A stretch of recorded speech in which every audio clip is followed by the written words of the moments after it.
saying congratulations on the album. I've had a chance to sit down and listen to it, and it's absolutely amazing. So congratulations. Oh, thank you. You're some of the first feedback I'm getting back from it, so it's good to hear that you like it. Is it nervous getting that feedback? Like, are you nervous with the album coming out, or are you kind of excited that it's about to get out there? It's definitely a mixture of like the both. It's sort of, I've been working on it for a year, so it's a relief to get it done and get it out there, but it's definitely sort of like, as I get reviews and feedback, there's always like that lump in your throat, like, what if this is terrible? So yeah, it's definitely a mixture of both. Now, tell us a little bit about the influences behind this, because I understand that sci-fi and cyberpunk were an absolutely huge influence behind that, and that's probably one of the reasons why I love it so much, because I'm a huge film fan as well. Oh, cool. Yeah, I've always sort of like loved the cyberpunk genre, and it wasn't until I was getting a bit older that I realised all these different things I liked were sort of the same genre. Like Akira was a big one from when I was really young, and sort of I discovered Blade Runner in my sort of early 20s, and sort of like the resonating themes between a lot of these different films and video games and books are sort of stuff that I really wanted to touch on with this album thematically. So how does that work for you? Do you find yourself getting inspiration as you read something or as you watch something, or is it just later on when you're thinking about it, different ideas come to you for tracks and things like that?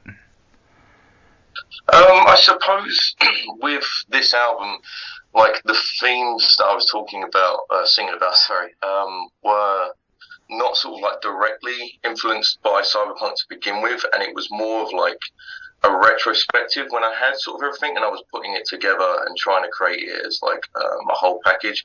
I had the sort of triangle logo that I've been using since my previous release, and I knew I wanted that for the front cover, and it's sort of like the beginning of it really, apart from the Dune influences, was Total Recall. I think I've got like a Blu-ray version, and the box, the like menus for it.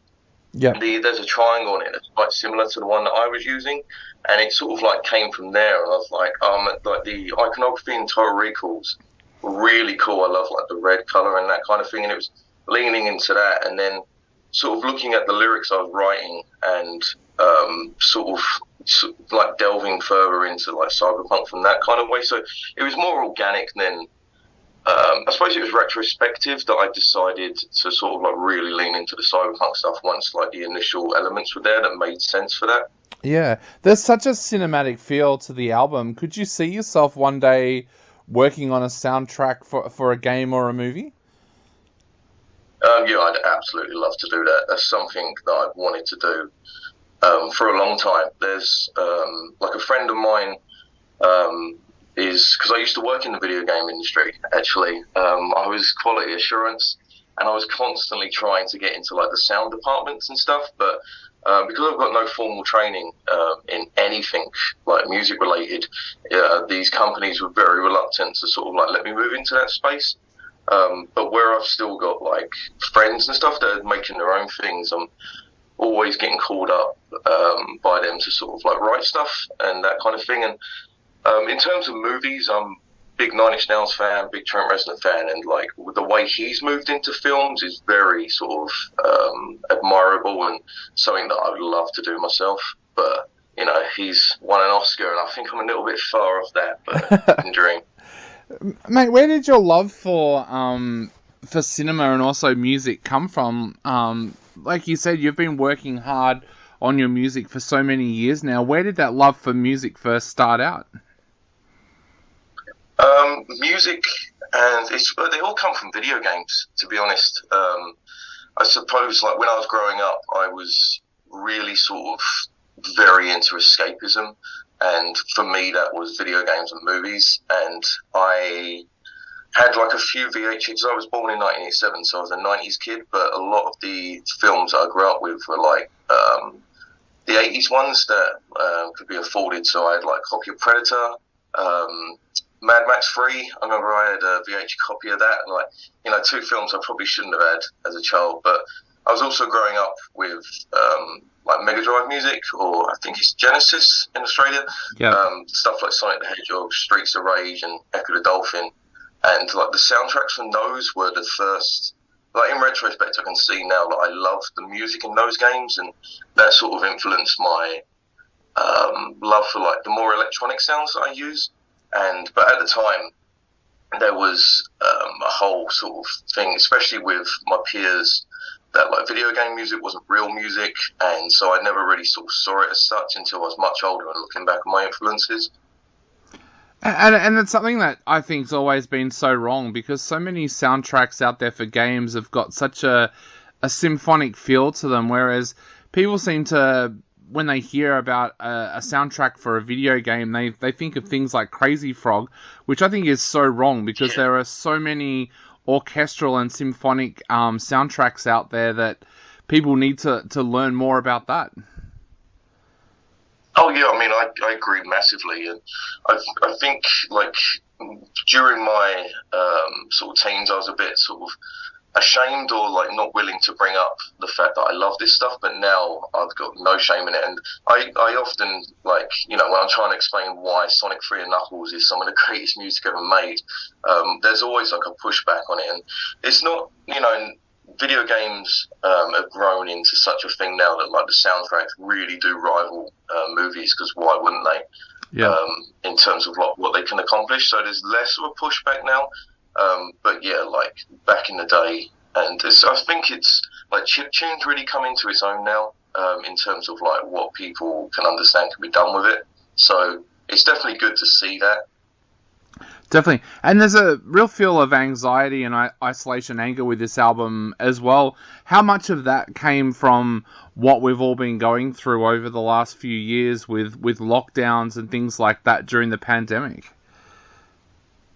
Yeah, it's like, I suppose it sort of speaks to both like a global and personal anxiety, because there's, you know, on a personal level, the way lockdowns affected me is probably similar to a lot of other people.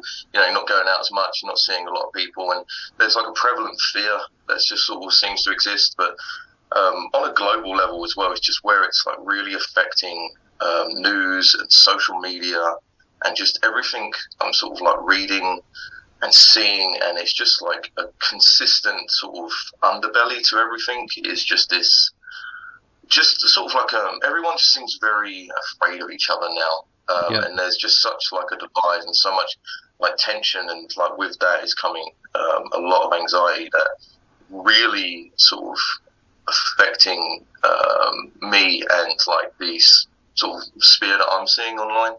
Definitely. Now, as we mentioned, the album is coming out very, very soon. What's your next step after that? Are you hoping to get the music noticed around the world? Are you hoping to build a bigger fan base? And what's the next steps after that? Yeah, for me, I really want to get like a dedicated fan base to begin with. You know, just like a group of people that, like, just an audience, really. I'm not too concerned with size and stuff. I know a lot of bands out there want to be like, alright, so they want to be doing arenas and all this kind of thing. But I just want to make music and sort of become self-sufficient in that level. And I've kind of got to that point now, but just like pushing it a little bit further, where there's a buzz around the kind of things that I'm doing and kind of things that I'm releasing, and more of like a community around the kind of thing that I'm doing. In terms of the next step, because that's kind of the step that I'm doing at the moment. There's a lot of, you know, promotion going on with this release. But in terms of the next step, I've already started writing, just because I just can't stop writing music. So I've already got like a few tracks lined up. Awesome. So I guess the big question now is, when will the album be available for everybody to listen to?